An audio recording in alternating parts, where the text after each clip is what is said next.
Good morning, students. In today's video lesson, we are starting another mathematical tool or part of another mathematical tool, that is double differentiation. Okay.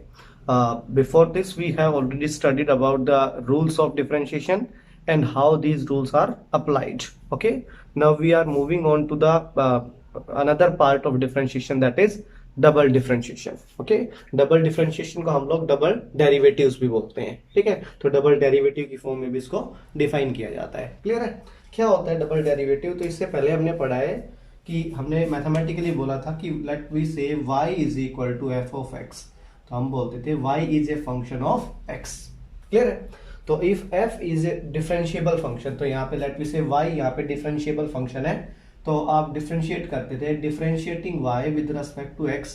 तो या तो आप इसको f dash लिखते थे या इसको हम लिखते थे dy by D x is equal to क्या हो जाता आपके पास f डैश x के बराबर हो जाता था इसका डिफरेंशिएशन. ठीक है, नाउ जो f डैश x का डिफरेंशिएशन आया दैट इज y प्राइम और y डैश, लेट वी से this is also a function. ये भी क्या है? एक फंक्शन है. ठीक है, so this y dash has a derivative of its own also. ठीक है, तो ये y डैश इसका खुद का भी एक डेरिवेटिव निकल सकता है. तो उस केस में आप क्या लिखोगे?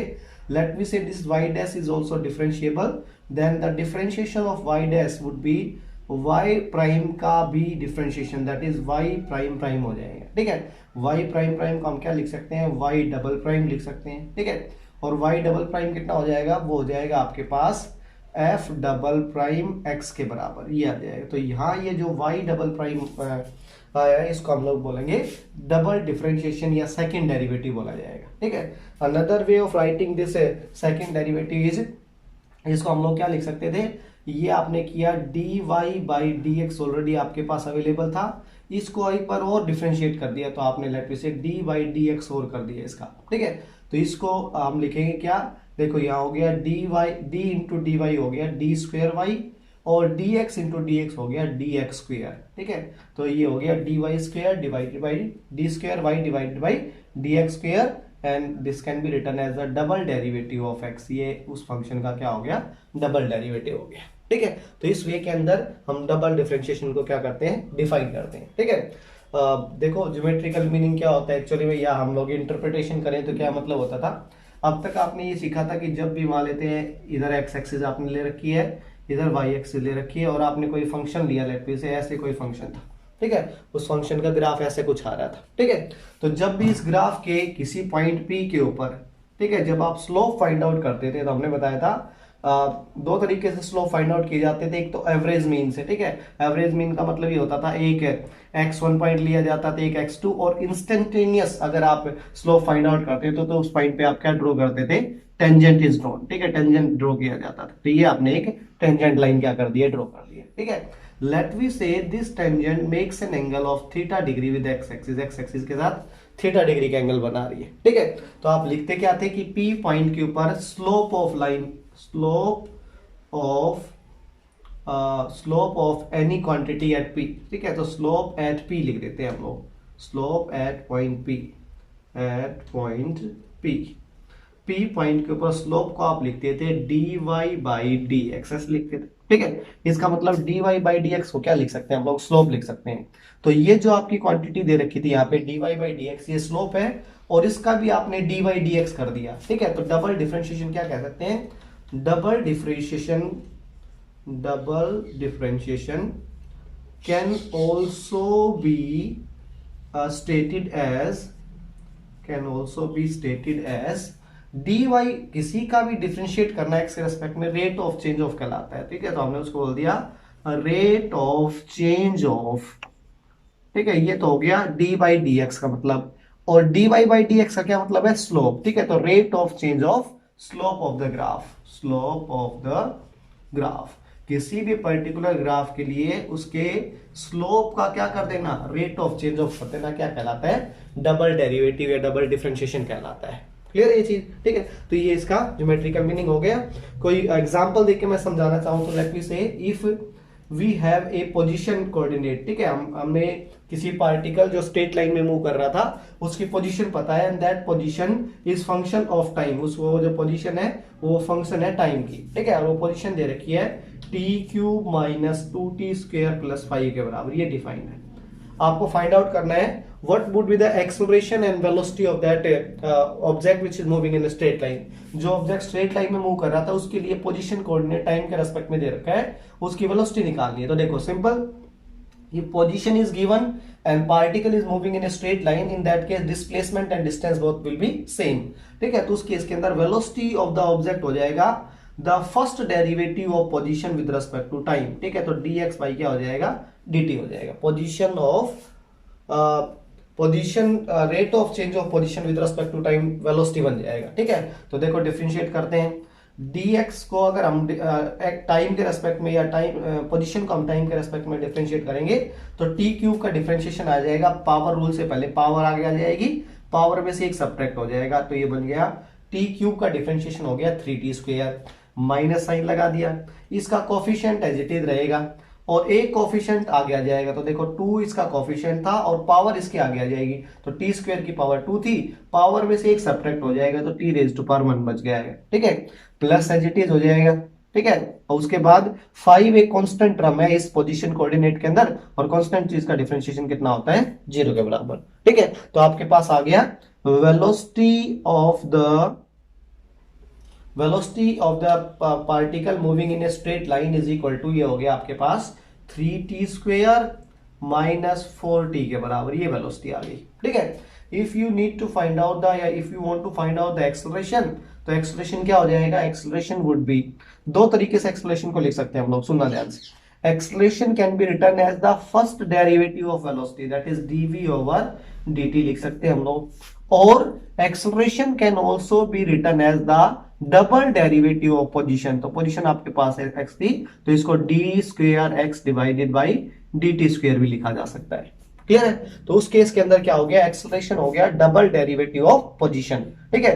तो देखो या तो इस पोजीशन कोऑर्डिनेट को डबल डिफरेंशिएट कर दो, या वेलोसिटी वाले कोऑर्डिनेट को ही वेलोसिटी को ही एक सिंगली डिफरेंशिएट कर दिया जाए। तो मैं वेलोसिटी को डिफरेंशिएट कर देता हूं, 3 एज इट इज रखते हैं, t² का डिफरेंशिएशन आ जाएगा 2t के बराबर। अब आपको समझ में आने लग गया होगा, पावर रूल लगाया मैंने, माइनस, ठीक है, 4t का डिफरेंशिएशन 4 एज इट इज रहेगा, t का डिफरेंशिएशन बन जाएगा 1, तो यहां से एक्सेलरेशन ऑफ द ऑब्जेक्ट आ गया आपके पास 6t माइनस 4 के बराबर, ये एक्सेलरेशन आ गया, ठीक है। मान लेते हैं उस ऑब्जेक्ट का एक्सेलरेशन पूछा होता है at the time, let we say when time is 2 second, ठीक है, जब टाइम कितना था 2 सेकंड के बराबर था, तब उसका एक्सेलरेशन कितना होगा, ठीक है। तो आप बोलोगे acceleration is double derivative of position coordinate and acceleration would be, देखो t की जगह 2 पुट कर दो, ठीक है, तो ये हो जाएगा 6 2 12 माइनस 4, दैट इज 8 मीटर पर second square would be the acceleration of the particle which is moving in straight line. Straight line में मूव कर रहे हो पार्टिकल का एक्सेलरेशन इतना हो जाएगा, ठीक है। तो ये इंटरप्रिटेशन था,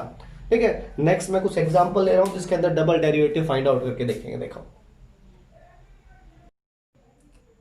Okay student, now we are taking some examples of double differentiation, how double differentiation can be find out. So we have a function x, that is x into cos x.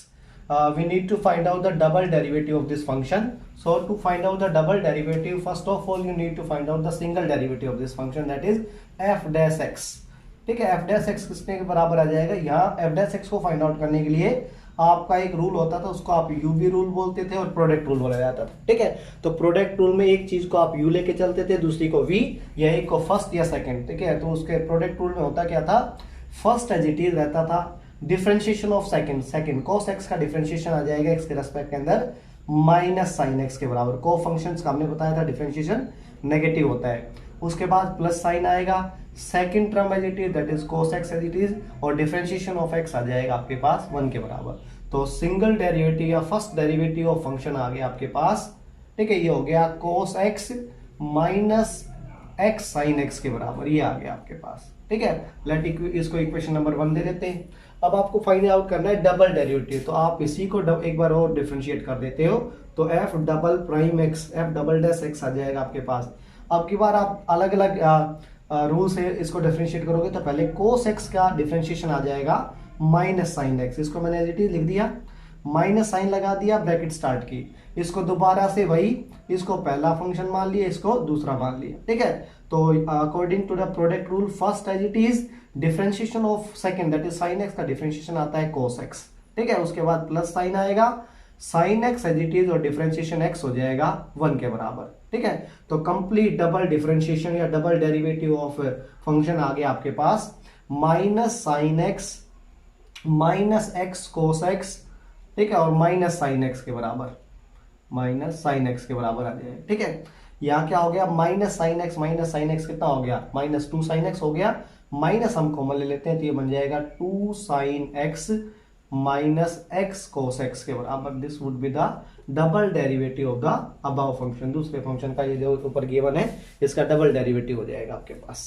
Clear है, simple है।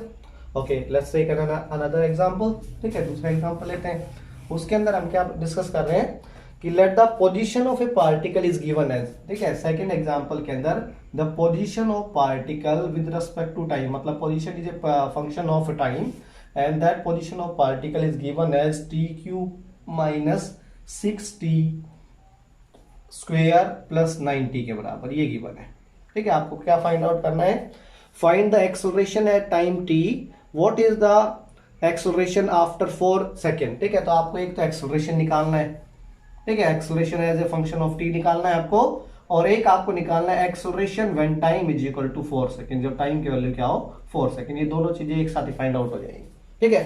तो इन दोनों find out करने के लिए सबसे पहले आपके पास पोजीशन कोऑर्डिनेट दिए हुए हैं, तो एक्सेलरेशन दो तरीके से फाइंड आउट किया जा सकता है, इधर differentiate this position coordinate 2 times that is double derivative निकालो इसका, या पहले वेलोसिटी निकालो। तो पहले velocity as a function of time निकाल देते हैं। तो वेलोसिटी क्या होगी, single derivative of position with respect to time, तो ds ओवर dt कर दिया।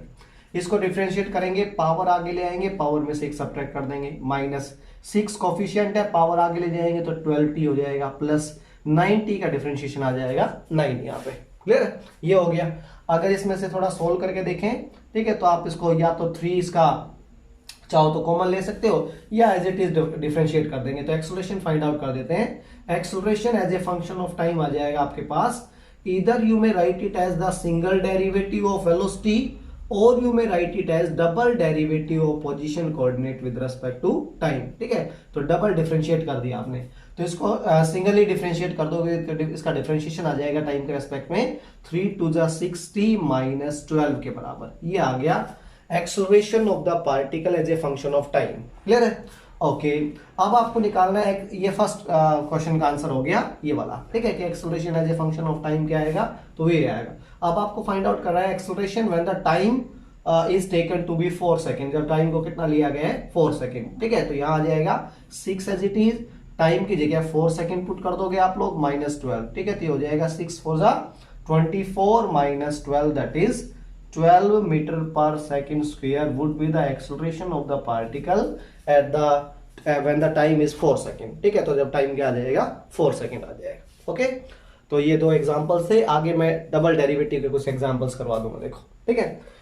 चलो आगे बढ़ते हैं चैप्टर में, टॉपिक के अंदर। तो नेक्स्ट आपके पास है नेक्स्ट है आपके पास एप्लीकेशन ऑफ डबल डेरिवेटिव, ठीक है, या एप्लीकेशन ऑफ डेरिवेटिव लिख रहे हैं, डबल डेरिवेटिव नहीं, कहाँ कहाँ एप्लीकेशन में यूज किया जाता है, ठीक है। तो देखो हमें बहुत सारी क्वांटिटीज आएंगी, ठीक है, उन क्वांटिटीज को आप लोग एक्सप्रेस करते हो रेट ऑफ चेंज ऑफ की फॉर्म में, तो हम लोग हरदम डबल डेरिवेटिव का यूज करते हैं, ठीक है। जैसे आप लिखना हो, मान लेते हैं आपको एक्सेलरेशन लिखना हो, भी बताया, तो एक्सेलरेशन को लिखा जाता है rate of change of velocity.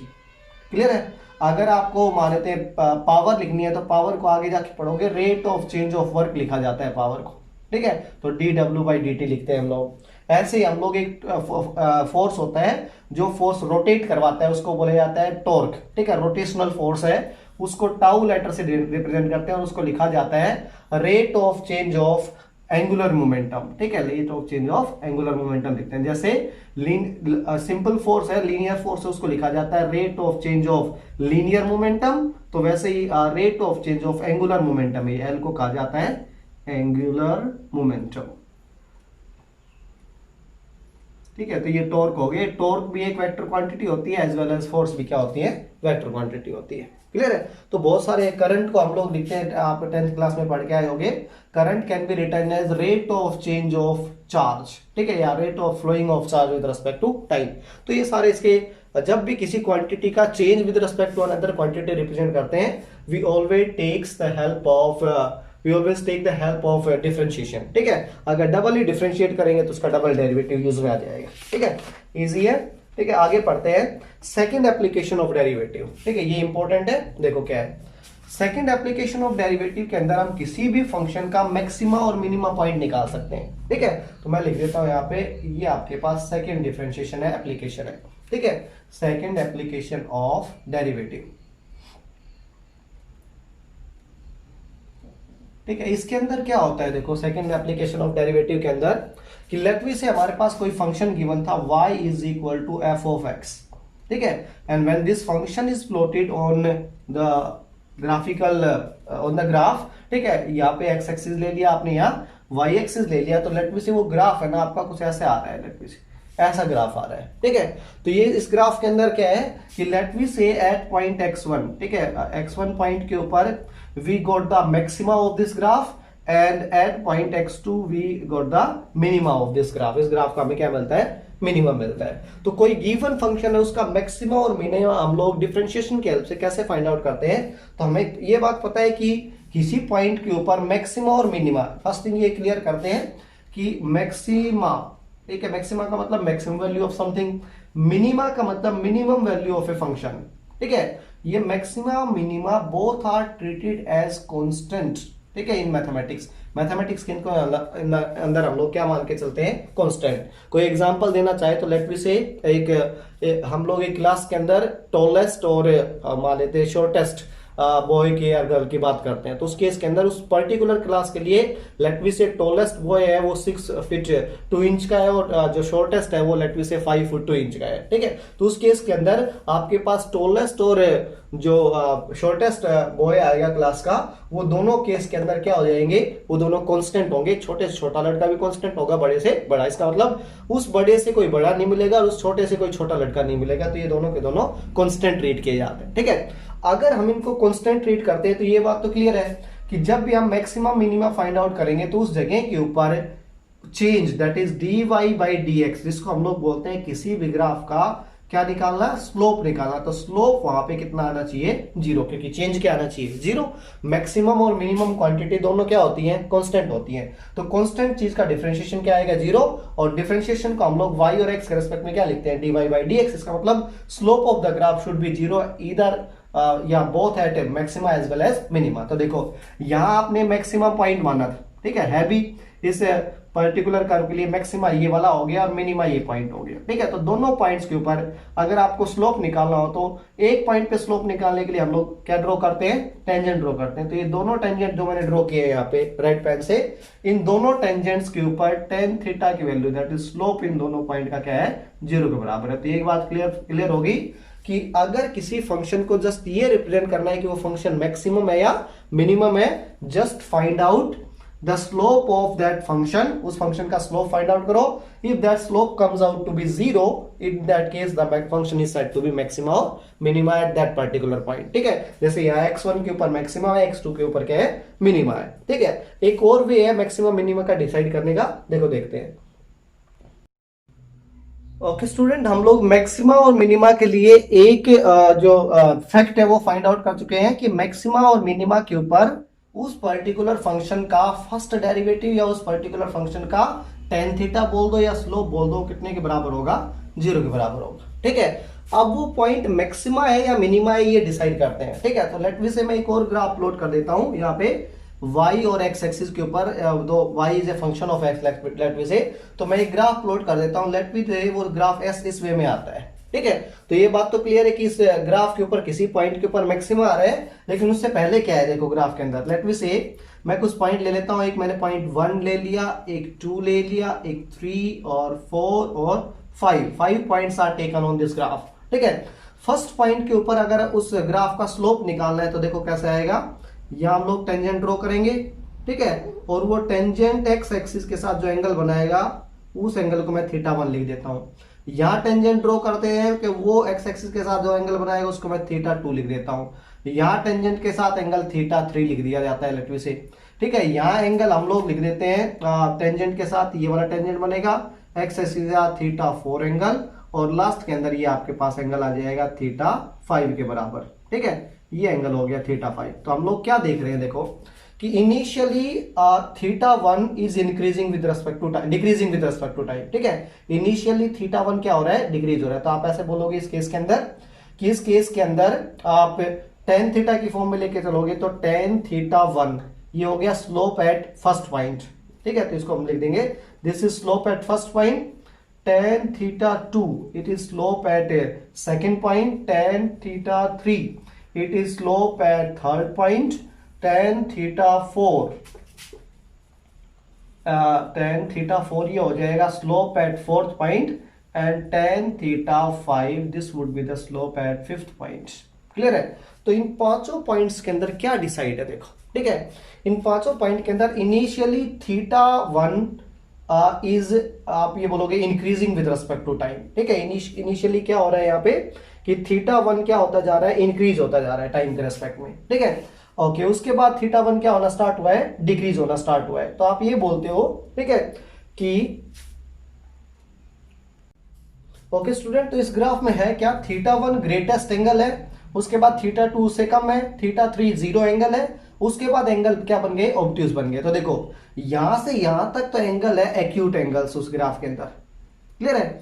उसके बाद यहां आके एंगल क्या बन जाता है, जीरो, ठीक है। तो आप बोलोगे यहां टेन थीटा की value tan theta 3 that is slope of the graph क्या बन जाएगा, जीरो। और ये दोनों एंगल आपने फोर्थ और फिफ्थ पॉइंट के ऊपर है, ये दोनों एंगल्स ऑब्ट्यूज एंगल है, ठीक है। तो इसको लिखोगे क्या, टेन थीटा 1 ग्रेटेस्ट होगा, उससे कम टेन थीटा 2 होगा, और जीरो किसके बराबर है, स्लोप मैक्सिमम पॉइंट के ऊपर जीरो बन गया, उसके बाद स्लोप क्या होना स्टार्ट हो जाता है, डिक्रीज, ठीक है। तो ये बात सबसे इंपॉर्टेंट थी यहाँ पे कि अगर आप लोग मैक्सिमम पॉइंट के बाद रेट ऑफ चेंज ऑफ देखते हो y का विद रिस्पेक्ट टू x, तो उस केस के अंदर the slope of the graph should B negative. Graph का स्लोप क्या आना चाहिए, नेगेटिव आना चाहिए, या आप डबल डेरिवेटिव बोल दोगे, ठीक है। तो उस केस में देखो क्या बोलते हैं हम लोग कि मैक्सिमा डिसाइड करने के लिए, मैक्सिमम और मिनिमा डिसाइड करने के लिए तो हम लोग पढ़ चुके हैं डी बाई डी एक्स की वैल्यू, या आप बोलोगे टेन थीटा की वैल्यू, या आप बोलोगे स्लोप की वैल्यू उस पॉइंट के ऊपर क्या आनी चाहिए, जीरो आनी चाहिए। ये पहला पॉइंट हम पढ़ चुके हैं, ठीक है। सेकंड पॉइंट क्या है आपके पास कि the value of the slope decreases at a maximum, ठीक है। तो इसका मतलब मैक्सिमम के बाद स्लोप की वैल्यू क्या हो रही है, डिक्रीज हो रही है, क्योंकि एंगल जीरो से ऑब्ट्यूस हो रहे हैं, और जीरो से ऑब्ट्यूस एंगल होने का मतलब स्लोप इज बिकमिंग नेगेटिव, ठीक है। Slope of graph becoming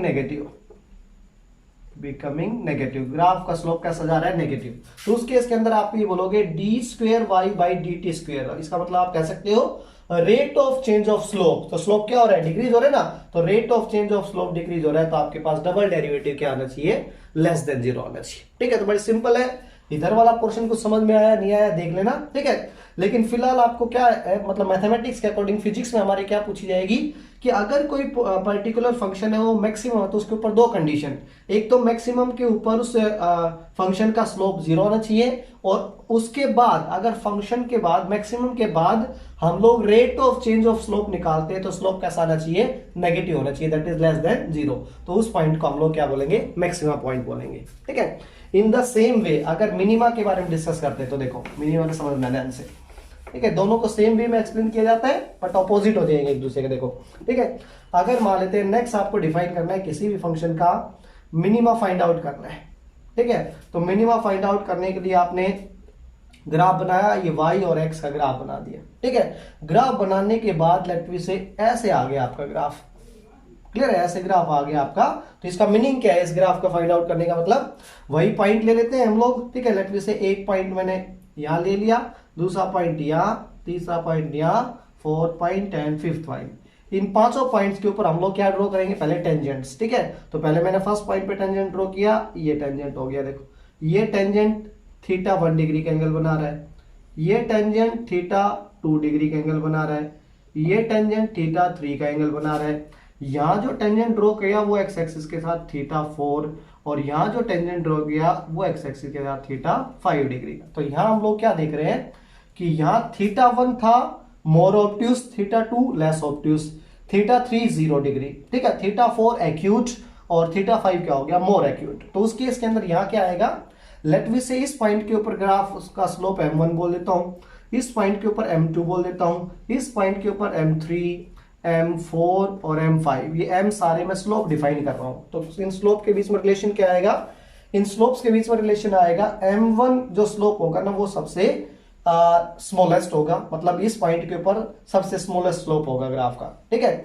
okay, उसके बाद m2 उससे बड़ा होगा, m3 उससे बड़ा होगा, ठीक है। m3 के ऊपर आके ग्राफ क्या बन गया, ग्राफ का स्लोप 0 बन गया। उसके बाद m4 उससे बड़ा और सबसे ज्यादा स्लोप होगा ग्राफ का 5th पॉइंट के ऊपर, m5 would be the greatest slope in the graph, ठीक है। तो हम क्या समझेंगे कि फर्स्ट पॉइंट तो वही कि slope of the graph at minima, या मिनिमा है, ठीक है। तो इस मिनिमा के ऊपर ग्राफ के लिए स्लोप लाइन करने के लिए आपने क्या डाला, टेंजेंट, और वो tangent parallel to X axis है, तो इसका मतलब स्लोप कितना है 0। तो ये बात तो क्लियर है कि मिनिमा और मैक्सिमा दोनों के ऊपर स्लोप बोल दो, टेन थीटा बोल दो, या rate of change of Y with respect to X बोल दो, क्या आ रहा है 0 आ रहा है। उसके बाद हम क्या देख रहे हैं कि स्लोप के बाद या यहाँ पे मिनिमा के बाद स्लोप है ना वो एक्यूट बन गया एंगल, ठीक है। एक्यूट एंगल बनने का मतलब rate of change of slope, तो डी बाई डी एक्स तो हम लिखते हैं रेट ऑफ चेंज ऑफ, और स्लोप का मतलब होता है D Y by D X. तो मीनिंग क्या हो गया इसका, इसका मतलब हो गया double derivative of Y with respect to X, ये क्या आएगा ग्रेटर देन 0 आएगा। इसका मतलब the point is said to be minima if the double derivative of point after minima is positive, ठीक है। अगर किसी भी पॉइंट के बाद अगर किसी का डबल डेरिवेटिव पॉजिटिव होता नजर आ रहा है आपको, तो इसका मतलब वो पॉइंट क्या कहलाएगा, मिनिमा। तो यहाँ Q3 पॉइंट क्या कहलाएगा, मिनिमा पॉइंट कहलाएगा, क्योंकि इस पॉइंट के बाद स्लोप ग्राफ का क्या बन गया, पॉजिटिव बन गया, ठीक है। पॉजिटिव का मतलब स्लोप इंक्रीज होता जा रहा है, तो rate of change of slope increase होने का मतलब पॉजिटिव स्लोप रहेगा। तो उस केस के अंदर ये जो डिफरेंशिएशन हो जाएगा कैसा रहेगा आपका, पॉजिटिव हो जाएगा। तो मिनिमा पॉइंट डिफाइन करता है, ठीक है। तो कंक्लूजन में मैक्सिमा पॉइंट वो होता है जहां पे स्लोप 0 और डबल डेरिवेटिव नेगेटिव, ठीक है, उसके बाद, ठीक है। और मिनिमा पॉइंट वो होता है जहां पे स्लोप 0 और डबल डेरिवेटिव उस पॉइंट के बाद क्या है, पॉजिटिव आए। ये मैक्सिमा और मिनिमा डिफाइन करने के दो वेज होते हैं, ठीक है। अब हम एक एग्जांपल लेंगे, उसके अंदर समझेंगे, देखो इसके बारे में। ओके स्टूडेंट, न्यूमेरिकल प्रॉब्लम क्या है आपके पास, the particle's position as a function of time is given as x is equal to 5t square minus 9t plus 3। आपको निकालना है find out the maximum value of position coordinate also plot the graph, ठीक है। तो आपको निकालना है find out the maximum, find out the maximum value of position coordinate, value of position coordinate basically लिख देता हूं, ठीक है।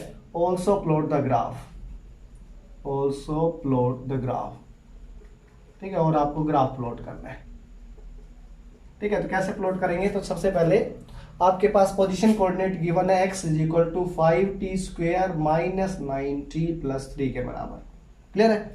इसके अंदर सबसे पहले हम लोग स्लोप निकालेंगे इसका टाइम के रेस्पेक्ट में, तो dx ओवर dt हो जाएगा आपके पास, वो आ जाएगा 10t स्क्वायर माइनस 9t, ठीक है, प्लस 3 का जो डिफरेंशिएशन है वो 0 हो जाएगा। तो स्लोप आ गया आपके पास 10t स्क्वायर माइनस 9 के बराबर, क्लियर है। अब हमने क्या बताया था कि किसी का भी मैक्सिमा और मिनिमा फाइंड आउट करने के लिए उसकी स्लोप की वैल्यू 0 के बराबर पुट कर दो, तो ये 0 पुट कर दिया आपने, ठीक है।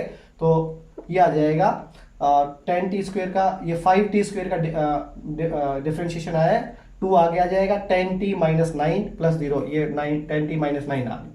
अगर इसका स्लोप था, ये आया उस पर्टिकुलर इक्वेशन का स्लोप, स्लोप की वैल्यू 0 पुट कर दी, मैक्सिमा मिनिमा डिसाइड हो जाएगा। तो 10t minus 9 is equal to 0, तो आपके पास 10t इज इक्वल टू 9 हो गया। तो इस हिसाब से t की वैल्यू हो गई 9/10, दैट इज 0.9 के बराबर, क्लियर है। अब देखो ये पुट करना है हमें कि ये जो 0.9 आया है, ठीक है, ये 0.9 मैक्सिमा पॉइंट के ऊपर आया है या मिनिमा के ऊपर आया है। तो इसको चेक करने के लिए आपने फर्स्ट डेरिवेटिव निकाला था dx ओवर dt उस फंक्शन का, वो आया था आपके पास 10t माइनस 9 के बराबर। अगर आपको ये तो डिसाइड हो गया या तो मैक्सिमा है या मिनिमा है इस पॉइंट इस टाइम इंटरवल के ऊपर, that is time at when the time is 0.9 seconds ठीक है, there would be maxima of this function और मिनिमा, ठीक है, लेकिन मैक्सिमा है या मिनिमा है उसके लिए डबल डेरिवेटिव करेंगे, ठीक है, तो उसके लिए जो स्लोप है उसका एक बार दोबारा से डिफरेंशिएट कर देंगे, तो dx divided by dt square, ठीक है, तो डबल डेरिवेटिव क्या है ग्राफ का, देखो tan t माइनस टेन का एक बार दोबारा से डिफरेंशिएशन करेंगे तो 10 आएगा, ठीक है, और tan ग्रेटर देन 0 है, ग्रेटर देन 0 का मतलब जब स्लोप ऑफ द ग्राफ क्या है, आप ये बोलोगे the rate of change of slope, that is double derivative किसी फंक्शन का पॉजिटिव आता है तो उस पॉइंट के ऊपर फंक्शन का क्या होता है, मिनिमा पॉइंट होता है, तो ये बात तो क्लियर होगी कि there would be minima of this function at 0.9 second, 0.9 second के ऊपर इस फंक्शन का क्या होगा, मिनिमा होगा, ठीक है, ओके, इसका मिनिमा चेक हो गया, मिनिमा आ गया, उसके बाद ये फंक्शन कहाँ एक्स और वाई कोऑर्डिनेट को टच करेगा, तो उसके लिए यहां देखते हैं हम लोग, देखो, ठीक है, अगर यहाँ पे हम लोग x is equal to 0 put करते हैं, if x is equal to 0, ठीक है, x की वैल्यू 0 पुट करते हैं तो y की वैल्यू आती है आपके पास 3, क्लियर है, और फारदेस्ट वैल्यू हम क्या ले सकते हैं, इनको लिमिटिंग वैल्यूज बोलते हैं, छोटी से छोटी और बड़ी से बड़ी वैल्यू ले ली मैंने x की, लेट मी से इन्फिनिटी, ठीक है, तो इन्फिनिटी के ऊपर y की वैल्यू भी क्या हो जाती है, देखो इन्फिनिटी पुट करोगे तो y की वैल्यू भी इन्फिनिटी हो जाएगी, इसका मतलब x इन्फिनिटी है तो y की वैल्यू भी क्या हो जाएगी, इनफाइनाइट हो जाएगी, y नहीं ले रहे हैं यहाँ पे हम लोग, टाइम है हमारे पास दूसरी तरफ, तो टाइम t3 हो जाएगा यहाँ पे, और यहाँ हो जाएगा, आप उल्टा पुट कर रहे हो, ठीक है, ऐसा पुट करो, सॉरी, ठीक है, if value of time is equal to 0, in that case the position would be 3 of the particle, ठीक है, if the time becomes infinite then the position coordinate of the particle will also become infinite। उसके बाद ये graph कैसा होगा, parabolic graph आएगा, अगर parabolic graph upward parabola होगा डाउनवर्ड पैराबोला होगा, ये डिसाइड करने के लिए हम टी स्क्वायर का कोफिशिएंट देखते हैं, अगर वो कोफिशिएंट पॉजिटिव होता है, दैट इज यहाँ पे है 5 पॉजिटिव है, तो अगर कोफिशिएंट टी स्क्वायर का पॉजिटिव होता है तो अपवर्ड पैराबोला होता है, अगर नेगेटिव होता है तो डाउनवर्ड। सेकंड थिंग, पैराबोला किस साइड झुका हुआ होगा, तो हमने बताया था पैराबोला जब पढ़ाया कि x और t के बीच में अगर आप पैराबोलिक ग्राफ प्लॉट कर रहे हो तो x की पावर कम है तो x की तरफ पैराबोला आएगा, तभी आप लोग इसको अपवर्ड पैराबोला बोलते हो, ठीक है, तो इधर आपने x ले लिया, इधर t ले लिया, और आप जब ग्राफ प्लॉट कर रहे हो तो आप ऐसा एक पैराबोला प्लॉट करोगे जिस पैराबोला की स्टार्टिंग होगी जब t की वैल्यू 0 है तो x की वैल्यू 3 है, ठीक है, तो यह कोऑर्डिनेट आ जाएगा 3 0, ठीक है, 3x t 0 और x की वैल्यू 3, तो 0 3 आ जाएगा, यहां से स्टार्ट होगा और ये इन्फिनिटी पे, जब टाइम इन्फिनिटी है तो x की वैल्यू भी इन्फिनिटी जा रही है, तो पैराबोला यहां से प्लॉट करेंगे, ऐसा पैराबोला आएगा, ठीक है, इस पैराबोला का मिनिमम पॉइंट कहां होगा, ठीक है, तो मैंने बता दिया ये पैराबोला का मिनिमम पॉइंट है जब टाइम की वैल्यू थी 0.9 सेकंड के बराबर, ये मिनिमम पॉइंट है कितना, तो इसको देखने के लिए यहाँ पे पुट कर दो, तो x की वैल्यू लिख देते हैं 5 एज इट इज, t की जगह हम लोग 0.9 पुट कर देते हैं, तो 0.9 का square plus minus as it is 9 0.9 का स्क्वायर, ठीक है, प्लस 3 हो गया, और इन सभी को फाइंड आउट करते हैं, तो x की वैल्यू आ रही है आपके पास -1.05, इसका मतलब minimum value of this function is 0.9 second would be 1.05, ठीक है, 1.05 के बराबर होगी, ये मिनिमम वैल्यू हो जाएगी इसकी, ठीक है, तो ऐसे आपको मिनिमा डिसाइड करने, आपको वैसे निकालना था इस एग्जांपल के अंदर मैक्सिमम वैल्यू डिसाइड करनी थी, लेकिन मैक्सिमम वैल्यू तो इसकी डिसाइड होगी नहीं क्योंकि t इनफाइनाइट होता है तो x की वैल्यू भी क्या हो जाएगी, इनफाइनाइट हो जाएगी, ठीक है, तो maximum position coordinate does not exist in this या फॉर दिस पर्टिकुलर फंक्शन, तो मिनिमम कोऑर्डिनेट आपने डिफाइन कर दिया 0.9 सेकंड के ऊपर, मिनिमम कोऑर्डिनेट है -1.05 मीटर के बराबर लेते हैं, ठीक है, ऐसे डिफाइन करना है। Thank you.